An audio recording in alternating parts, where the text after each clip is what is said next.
What's up, Bulls Nation? You found yourselves locked on Bulls. I'm Matt. That's Big Dave. And joining us today, we just did a crossover on his platform yesterday. Now he's joining us here on Locked On Bulls. It's Haize, the host and creator of that Chicago Bulls Central podcast and YouTube channel. We're all together breaking down the Bulls' blowout loss to the Nets on Wednesday night. That's next on a fresh Locked On Bulls. Let's go.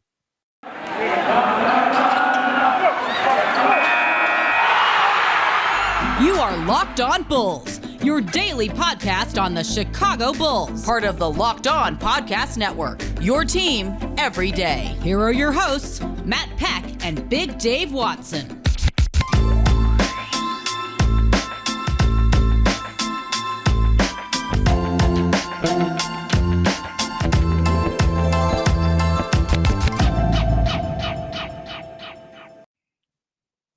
What's up and welcome into Locked On Bulls, part of the Locked On Podcast Network, your team every day. I'm Matt Peck. You can follow me on Twitter at Bulls_Peck. You can follow my co-host Big Dave at BAWL Sports.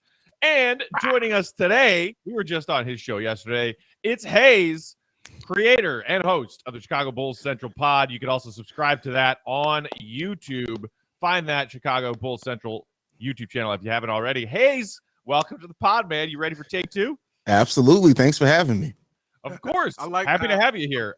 Gentlemen, I just like to say this, and then I'm going to pitch it to you guys to give your initial reactions to this Bulls-Nets game.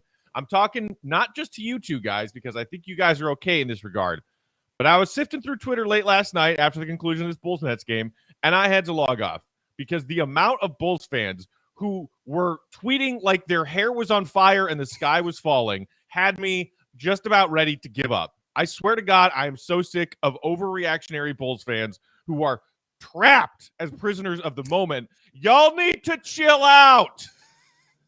It's unfortunate that we didn't beat the Nets in a primetime game that everybody was stoked for. Y'all need to chill out.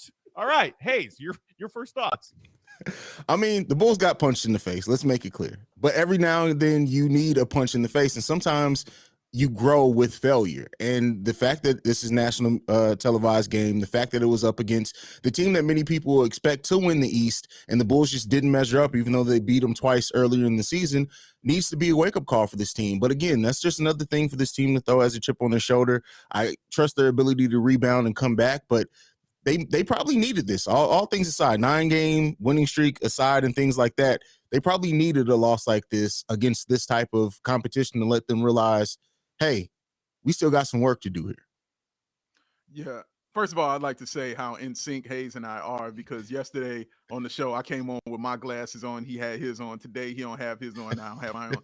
I think we're just in sync like that, and I appreciate that. You guys got a side DM about glasses that I'm not aware of? It's just a connection, Matt, you know I'm not going to leave you out. You know we share a brain. This ain't no indictment on you, sir. Matt gets jealous, Haize. Don't worry. Matt gets jealous. He's like, somebody else, Dave? No. It's always, I got you, Matt. But I agree with you as far as this being an ass whooping and a necessary one. This is one I was like, yeah, you need to take this, because I like what DeMar DeRozan said after the game. Like, we're in first place and we've got to act like it. And they've got to know it. You're going to get the best shot from teams. This is what it's going to look like. You heard Steve Nash say, because I heard somebody saying, because you're right, Matt, it was a minefield on Twitter yesterday, people losing their minds. And I was hearing people say, oh, what are you going to use the excuse that they got hyped up for this game like that? And then Steve Nash goes and says, oh, yeah, we were definitely more engaged because we were hyped up for this game. We knew that they were the first place team in the East. We knew that we were coming on their home floor, and we knew that crowd was going to be into it. So we were more engaged. He said this. It's the truth. It's what happens. And plus, the Bulls beat them twice. You know they didn't want to lose 3 in a row. I think the whooping was necessary. For one, it just kind of puts you back down. Like, all right, chill. You still got work to do, as a team. You still ain't there yet. Not yet. You're close, but you're not there. You know what I'm saying? And two, I just think that the Bulls have to show, like, they need a little bit more help. You know what I'm saying? Like, a lot of people were gone. A lot of people are out. Your Carusos were out. Javonte Green, Derrick Jones Jr. I'm sure we'll get into that in a little bit later. So it just shows you, like, okay, you weren't a complete team and you got throttled. You had your core, you're not there, but you got throttled and you were missing 3 of your 4. I would say 3 or 4 of your best defenders yesterday. Even though there's no defense for Kevin Durant, you can guard James Harden. You know what I'm saying? Like, you can get some D on him. So Yeah, it was a whipping, a necessary one, but we just take it and we go to the next game. That's really what you do.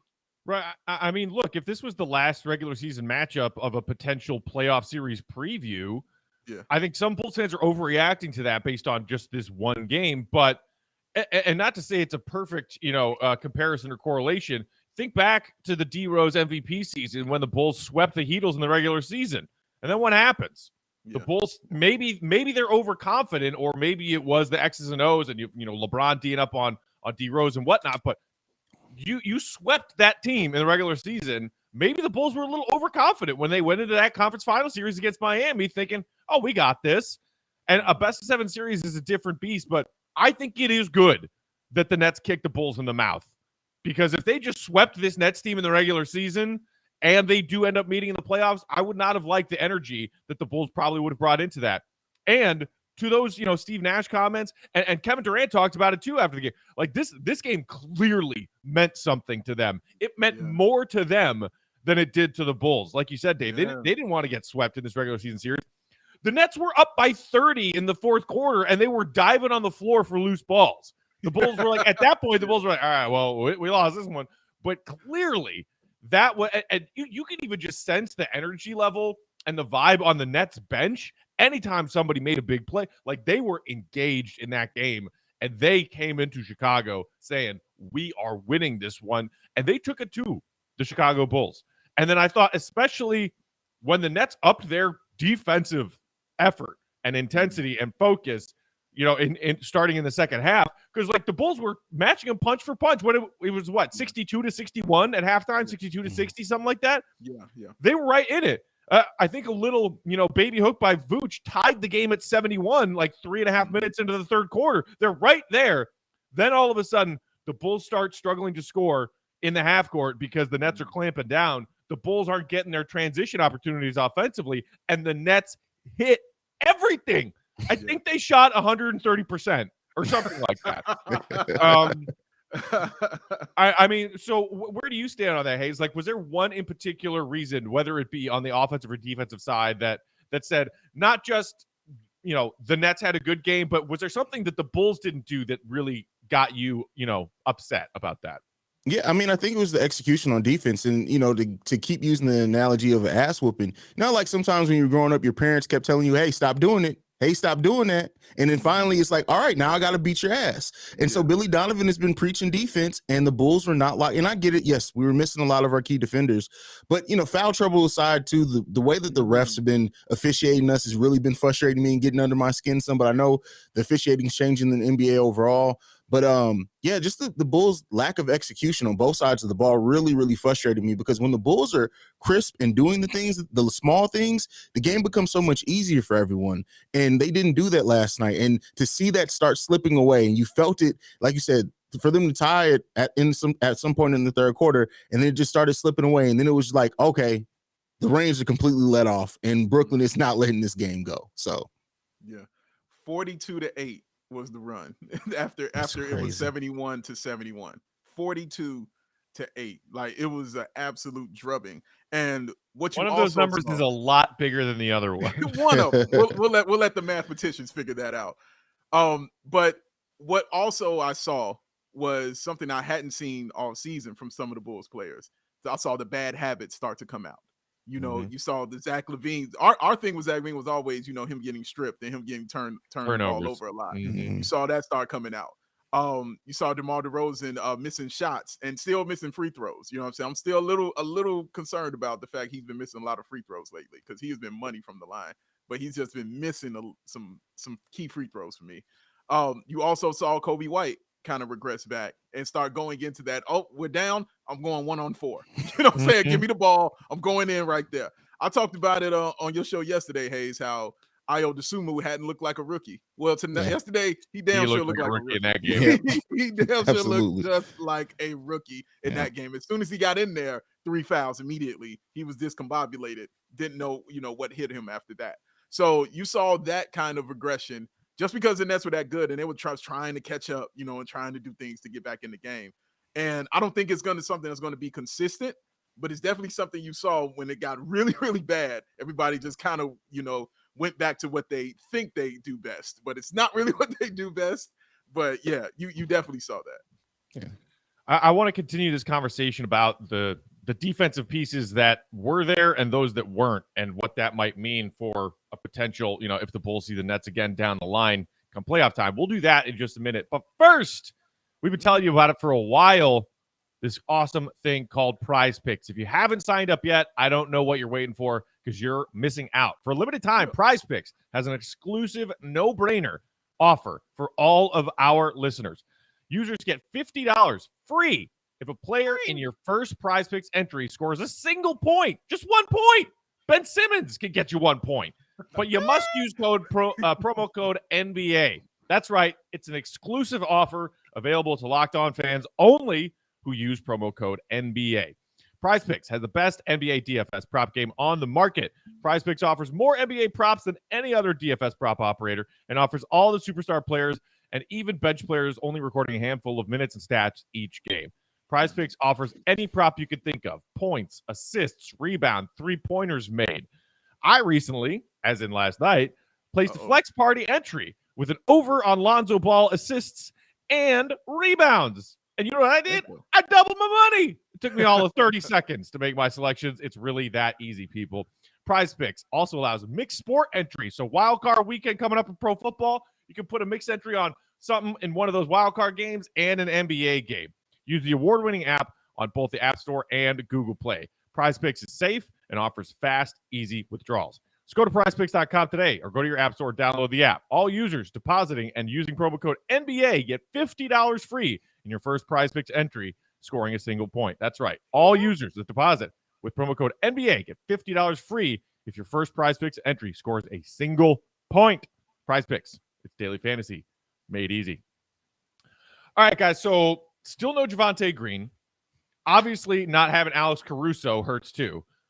Derrick Jones Jr. has been spot starting for Green while he's been out, and 15 seconds into this game, Derrick Jones Jr. has that awkward landing. Looks like a hyperextended knee. Hopefully it's not more serious than that, but he was ruled out quickly after limping to the locker room. So then Billy Donovan has no other option but to look to Alfonso McKinney, who, is still fairly recent arrival and has only played spot minutes since getting here. Mm-hmm. And McKinney comes in and is immediately like, okay, I'm going to foul everybody, and I'm going to take a bunch of shots that I miss. That was rough. And Big Dave, you also mentioned the fact that Ayo Dosunmu, who is, when the Bulls have been shorthanded, especially missing some of these key defensive players, has been showing us his defensive chops every night. Ayo comes in, boom, 2 quick fouls within a minute. So I felt like all of a sudden, the combination of that, Derrick Jones Jr. going down, and McKinney's foul trouble, the Bulls were just on their heels. And then so, they're fouling Harden on 3-point shots. They're either fouling guys or they're afraid to play tight defense because of the fouls and the foul trouble they were in. Haize, I thought it really put the Bulls at a disadvantage from the onset. What about you? It absolutely did. It absolutely did. Alfonso said, hey, this is my time to shine. Y'all hold up. I got this. And then proceeded to not have it at all. So, yeah, I mean, the Bulls and the players that they're missing are key. Like, it's the power forward is the cursed position for us so far this season. It seems like, and it's unfortunate. Everybody who started for us for power forward so far this season has gotten hurt. So, I mean, it's unfortunate. And, Bulls fans, of course, making the knee-jerk thing. Oh, the Bulls absolutely need to make a move now. I think when we get players back healthy, that fixes itself pretty well. But it's just the power forward is the cursed position for us so far this season, and it sucks. Are you looking at one game like last night, or maybe a handful of games with power forward goes down, sub power forward goes down, sub power forward goes? Are you looking at that and correlating it to right now? Okay, February 10th trade deadline. Between now and then, AK and Eversley have to do something. It depends. Like, what do they think? I guess internally, if they know something about Patrick Williams coming back before the end of the season or being ready to go by playoffs, they may not feel like they need to make a trade, and they very well won't. He fixes a lot of what we're lacking at the power forward, especially with his length and size. But if that's not going to be the case, Javonte Green, as hard as he works, there are times where he just doesn't have the length to combat certain people. And that's not by effort of him. First of all, a 6'4" guy being able to do what he's done this season is amazing. But I don't know if the Bulls are going to make a trade. I've always said that I think it's going to be more the buyout market than a trade deadline thing, unless they can like move Troy Brown Jr. and his contract since it's expiring or something like that. But at the end of the day, it's in AK and Eversley. I trust fully until they make a move that I just think is batshit ass crazy and doesn't work. I'm going to trust whatever they do. So, and you know, with them, we won't expect what they do. They may pull something out that if you gave us 100 tries, we would have never thought of. So I trust in them. What about you, Dave? I mean, that's absolutely true. You answered the question I was going to ask you. If they don't make a move, what does that say about Patrick Williams? And you're absolutely right. That says that Patrick Williams is going to be back sooner than we think. And I told Matt this in a text chain that I kind of think he's going to be back sooner than later. It just kind of feels like that to me from what I'm watching and things like that. I could be wrong, of course. You know, my medical license hasn't been renewed in a while, so you know. He got the hard cast off came off like a week ago. Now he's just got one of those, you know, like soft fabric bracelets. Yeah, right. And also, plus, this injury doesn't affect his conditioning. You know what I'm saying, or anything like that. He could still go out there and get shots up. He could still, you know, condition. He could still go into the film room, you know, and get those things. So that's also what makes me think he'll be back a little sooner than later. Because you're right, he fixes a lot. He's definitely needed that. I never thought of it, Haize, until you said that as a cursed position for the Bulls this season. But it just really does seem like that. That Derrick Jones thing was just crazy. Like literally 30-something seconds into the game, just all the air kind of was taken out of the building. We're tired of seeing knee injuries to players here, man. Like it's old, bro. You know what I mean? Like we don't want to see this no more. I really hope he'll be okay, because you saw the way he planted that it just buckled on him and it didn't look right. And then Patrick Williams is the one helping him to the locker room, ironically, from that Kurt position. But yeah, them making a move, I think I agree with Haize as far as them doing a buyout, more so doing a big trade. If they do a big trade, that means Pat is going to be out. You know what I mean? He's not going to be back. And obviously that's their baby. That's the one they want to see exactly what he's going to bring to this team. So they're going to give him every opportunity to succeed and fail. So he's going to get that kind of room. So if they're bringing in somebody, Jeremy Grant, what's his name? Jeremy Grant. Jeremy Grant. Thank you. Jeremy Grant. I'm so used to his brother that was here. I had to play that back. Excuse me. Let's block that Grant out of our memories entirely, Dave. I'm trying, man. I apologize. But if you bring in a guy like that, or even a guy like John Collins or someone like that, because you see Atlanta is definitely ready to sell off some players. Just shipped Reddish to the Knicks this morning. Just got him out of here. You know what I'm saying? For like some loose squares. You know what I'm saying? You know, a couple of CDs. Like it was like, come on, man. But so if they do that, then that tells me what the worst case scenario, you know what I'm saying? Which is what Bulls fans kind of thinking in, right? It's a worst case scenario ideology. We need to make these trades right now. Everybody panic. You know, everybody just, oh my God, it's not going to work. Everybody panic. I had somebody already on Twitter tweet me. It was like, if they get a double-digit loss to the Golden State, we need to have some serious consideration about what's going on with this team. I'm like, they lost to two great teams, like, and I gotta panic now. Like, I don't understand that logic. Somebody tweeted yesterday, and that's when I literally turned off everything and went to sleep. Somebody said the Bulls have to trade Zach LaVine now. I was like, no, that's it. I'm gone. Like, I'm done. There's no point in any of this. I gotta go. I don't know, Haize. I just gave a quick glance at our inbox this morning, Dave. You know, people texting during and after that Nets law. There was, I kid you not, maybe we'll do a full mailbag episode tomorrow. I don't know. I don't know if I have what it takes to deal with Bulls fans right now. There was one text, though, some guy who was talking about like, wow, well, you know what? If we see them in the playoffs and then ... are we even going to the playoffs playing like this? I was like, we're still the top seed by a game and a half. Oh, yep. After last night's game, the Bulls are going to fall all the way to 12th. Right. Are you kidding me, people? It's crazy. Lord. They really truly forget where they came from. You know what I mean? Like, this team is not used to winning. You know, Zach LaVine, how great as he is, he's never had a winning season. This is going to be his first one. Okay, guys are getting acclimated to that after going through a bunch of trash for 4 years. They got to figure that out. You know what I'm saying? Like, how to do it. And that's why I think it's so important. A guy like DeMar DeRozan is here to kind of give you that level-headed approach to it. Like, look, you took a whooping, but this is what happens when you're number one. Teams are going to come at you. You're going to get their best shot. Your guys might have been taking it easy on you or relaxing on you. Now, not tonight. The Nets came out full throttle on you, and you're going to get that shot from everybody now. So you have to be expecting of it and just be ready and prepared for it. That's all that's got to happen, y'all. Just stop trying to trade everybody. My God, like it's so crazy, man. Haize, man, smart man for logging off and going to sleep. Because I started to respond to it, and I was like, you know what? That's when I know I just got to stop. We'll never get anywhere with Zach LaVine. I think there's the tweet like, we have to trade Zach now while he's an expiring deal. I was just like, you know what? Were you reading Joe Callie's tweets or? And then, like you guys, I woke up to inbox with so many screenshots of the trade machine, and I was just like, you know what? Oh, not the trade machine. I can't do it, man. Oh, I'm so sorry. He went to sleep to get away from it, and then woke up to worse things of it. Oh man, dude. Man. One loss. Fans like, we need a big, tall, athletic, switchable guy who can defend the paint, play perimeter deep. Why haven't they signed DeMarcus Cousins? And you're like, what? Do you follow your own train of thought and logic? What are you people talking about? What's it going to take for the Chicago Bulls to get Kevin Durant? Seriously, what's it going to take to get that trade? If you ask these Bulls fans, they can get it for Troy Brown Jr., Patrick Williams, and Kobe White. And a couple of first rounders. Yeah, that we don't have on top of that. And some cash and maybe some heralds. And it worked like that. Yeah. That's another interesting development from yesterday. The Blazers announcing Dame Lillard's having that abdominal surgery out 6 to 8 weeks. The Bulls are not getting that Portland pick this summer. It's definitely going to be lottery protected and delayed. So if the Bulls were looking to make a move between now and February 10th, that pick via Portland might look a little less appealing to a team that's trying to get things that work for them now, not down the road. I still think we've got a few more things to talk about of this game.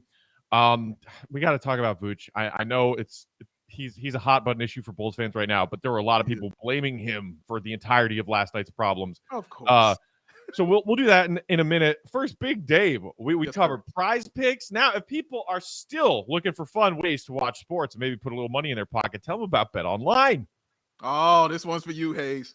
Bet Online, man. Look here. First of all, wish you a happy new betting year to everyone out there. 2022. I know you want to spend some money because you want to make some money. That's the only way it works. And what better way to do it than do it through Bet Online? I know you put some money on that Georgia-Alabama game, and some of y'all won, some of y'all cried. But that's the game, baby. And now this weekend, the NFL playoffs begin. And I know you want to get in on that. So all you got to do is go to Bet Online because they are your number one spot for all the best sports wagering action for the 2022 season. It's a new year, new updated desktop and mobile website. So you sign up today and receive your 50% welcome bonus on your first deposit.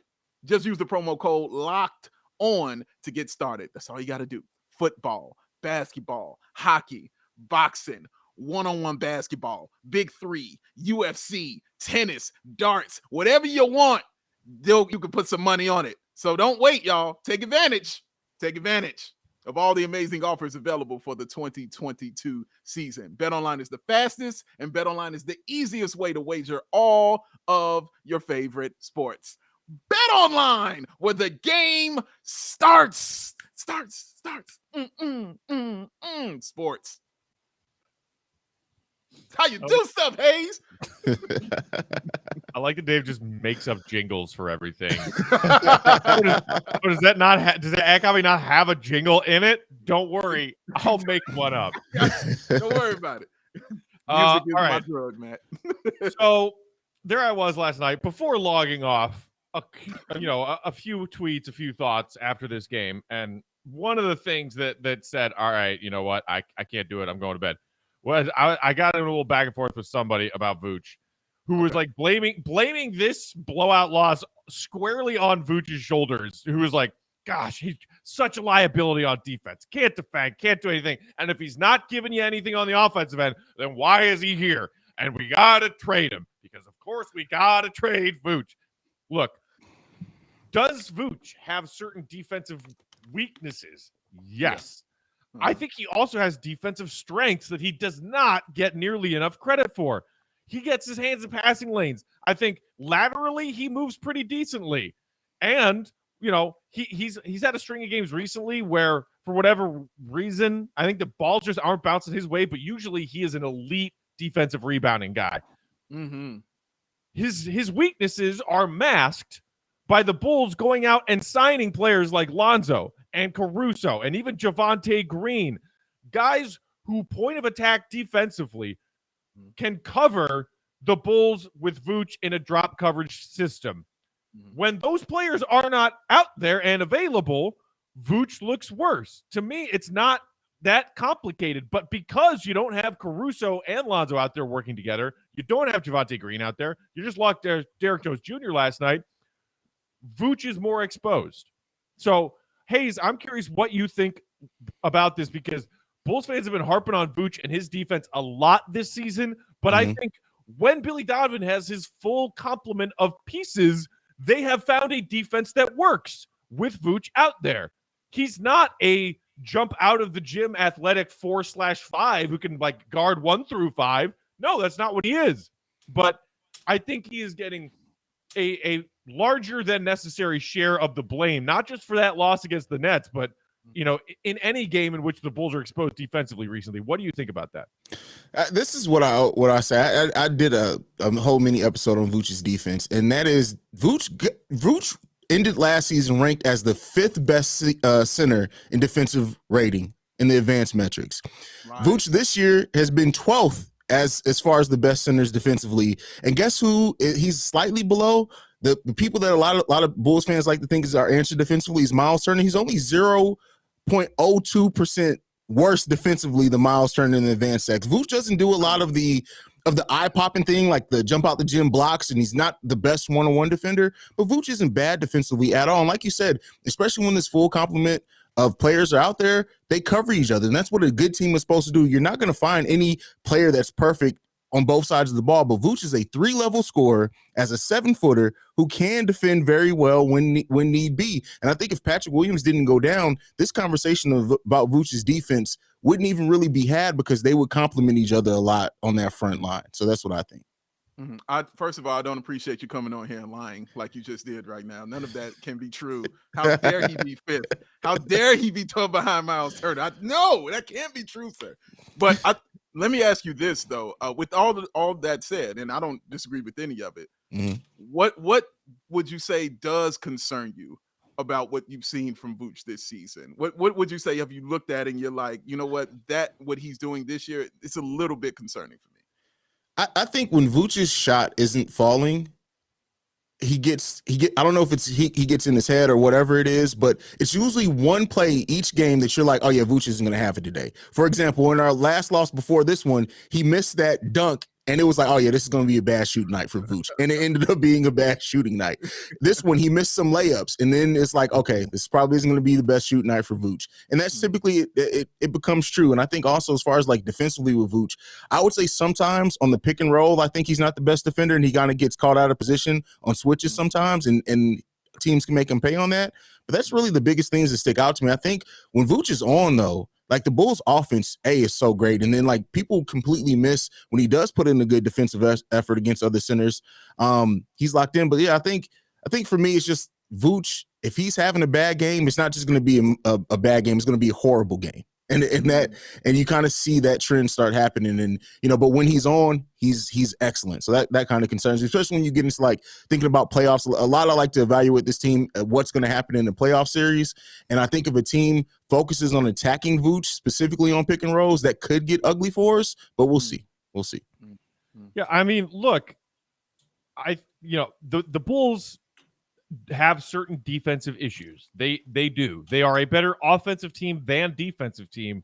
But I think if you came into this season worrying about the Bulls being a, bottom half or bottoming out kind of team defensively, you should still, all things considered, be happy with what you're seeing. Now, Billy Donovan, I think, is smart and correct to, in his post-game press conferences a lot in this recent string of games, address defense first, because their defense has been slipping a little bit. But, I wonder if it has had to do with the recent absences of Lonzo Ball and Alex Caruso and Javonte Green. Just a little bit, right? Maybe. The Bulls put up 112 points last night. You know what their season average is for points a game? 111.5.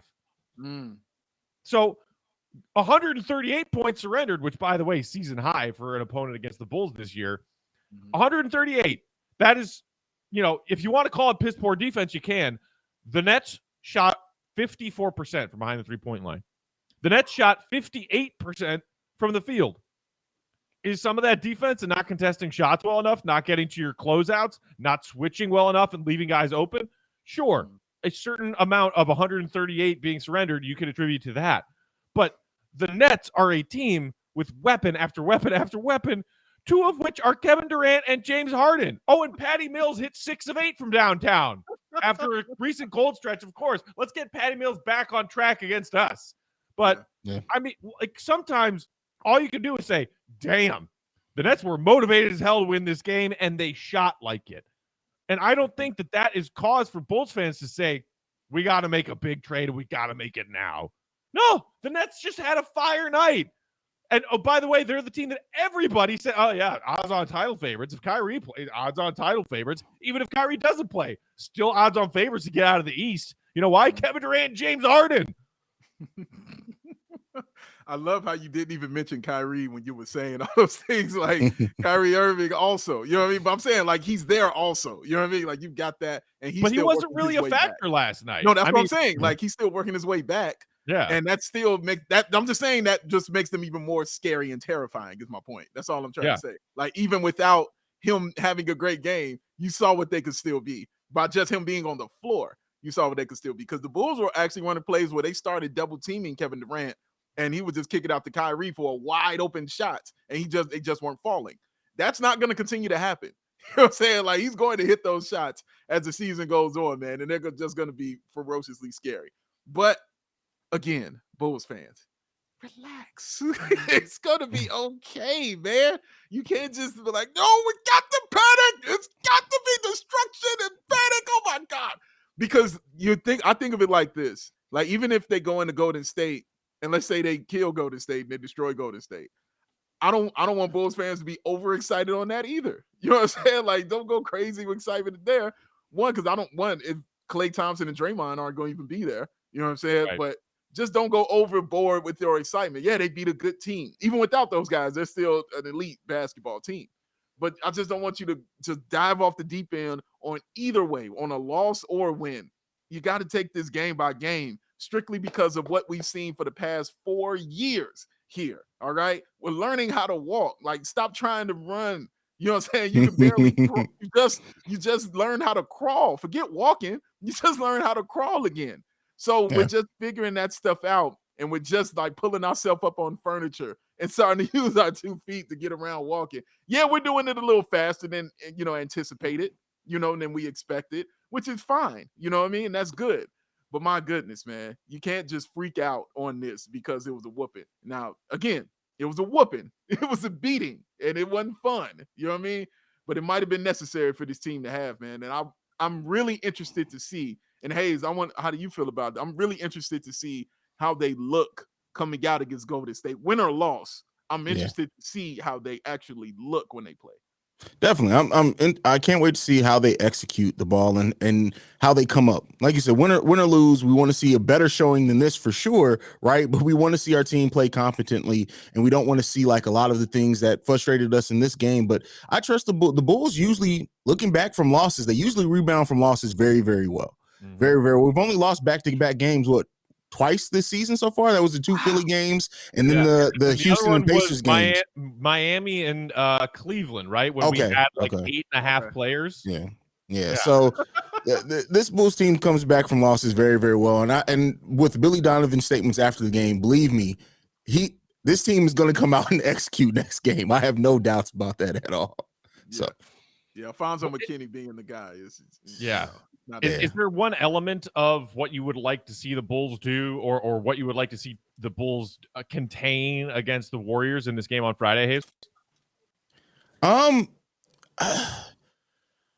don't know about contain. I would like to see Vooch get going early, especially with Draymond being out. I really do want to see Vooch get going and have a big game and a bounce back game. But I also think for me, I want to see Io have another big night. Like that's really key to me. And defensively, the Bulls need to be locked in and hopefully get back and getting into those passing lanes and getting points out in transition. You don't really want to get into a running game against the Warriors, but I still want to see them get some easy baskets in transition. Yeah. I agree. I'm with that. And you know, it would be nice to see Io have a bounce back game because he's been playing so well over this recent stretch. Billy Donovan turning to him early and often, playing big minutes off the bench. And it was like he got 2 fouls and then he just shut down against that Brooklyn team. It was really tough to watch. Big Dave, anything that you're going to be looking for specifically against this Warriors team on Friday? Just defensively, how they're going to look. Offensively, I think they'll be okay. Like the Bulls know how to score. We've seen that. You just mentioned, what they're averaging. Even bad as they played, they still hit their average. Even with the scrubs in, they still hit their average. They're gonna score. But defensively, what changes are they gonna make? Because the word is getting around now. Things are going around. Like, how can we beat this team? Now teams are scheming and game planning for the Bulls instead of just rolling the ball out there. Now they're like, okay, they struggle in the pick and roll. Okay, early on it was, okay, guys, they really struggle with this zone defense and things like that. Like, how are the Bulls going to come in and combat that? You know what I'm saying? As far as what they're going against with other teams, and especially with a guy like Steph Curry. You remember what he did to us last time when they played. Yeah. That dude. Yeah, he had a 40-piece. Right. Even with Caruso out there, you know what I'm saying? Even with your best defenders out there, he still went Steph Curry on you. Okay. So what is you're going to change, in this game that's going to be a little different. So I'm very interested in seeing how they bounce back defensively, because that for me is very important. I don't want to say winning. I don't want to say winning isn't important, because it is. It's very important. You want to win every game that you play. But I am truly looking at this as far as the defense is concerned, Matt, because the showing wasn't great from them as far as the effort and the loose balls, and the things like that. I didn't see that. Their center, that net center was giving them the business, okay? Right. Yeah. And I don't want to see that. I don't want to sit there and look at a dude who I'm like, is that a 2K player out here giving you 20? Like, I don't want to see that. You know what I mean? Like, I want to see better defense, and I want to see that death by 1,000 cuts defense that we have been seeing early on in the season. So I'm interested to see how they bounce back defensively. Yeah, it sounds like I think I saw last night during or after that Bulls game that Caruso's already been ruled out for Friday. So not back yet. Hopefully he's getting closer. All right. Clearly the Bulls are eagerly anticipating his return, and you saw part of the reason why with the Nets putting up 138 last night. Haize, so nice for you to join us, man. This has been fun doing these crossovers the last couple of days. If you guys aren't aware of Haize and his work and listen to Locked On but haven't found him yet, Haize, tell the people where to find you and your content. You can find me on all social media at Bulls Central Pod. You can find the podcast and the YouTube channel of Chicago Bulls Central, not to be confused with Bulls Central, who does great work as well. Chicago Bulls Central. Yeah, for sure. Shout out to Jamal. And yeah, that's where you can find me. If you want to follow me personally, it's at CEO Haize. That's CEO Haize. Now, Haize, can I ask you, has that show happened? When is that show going to happen? When is you and Jamal going to have that show? What people ask it all the time, and I would say this because like Jamal is so calm and level, and I'm so like I have this big over the top ass personality when I get going. I would love to do a live game call with Jamal because I think we would have a lot of fun with that. So yeah, there you go. You can make a little fire and ice combo happen. Exactly. Yeah, for sure. Big Dave and I just roll with fire and fire. All the No, I got more ice. I got a little more ice because I have to calm that down every once in a while. You know what I mean? He brings the ice out of me. And here and now suddenly I find myself trying to be the one trying to calm Bulls fans down. I've been the one blowing my lid for years, and now I'm like, y'all need to chill. Yeah, that's Bulls fans, man. You gotta love them because they're passionate. We have a passionate fan base, but God knows they can overreact, man, and it's crazy. It is Bulls fans' birthright to freak the frick out after every bad game. Haize, this has been really fun, man. We appreciate you joining us. Go subscribe to his YouTube channel and find his podcast, Chicago Bulls Central, and hopefully we'll do this again down the road. Haize, sir, pleasure. Thank you for having me. And our guest, Haize, I'm Matt saying, take a chill pill, Bulls fans. It'll be fine. We got Bulls Warriors on deck on Friday. We'll be back Friday with our last episode of the week. Until then, see Red be good. Peace out. Peace.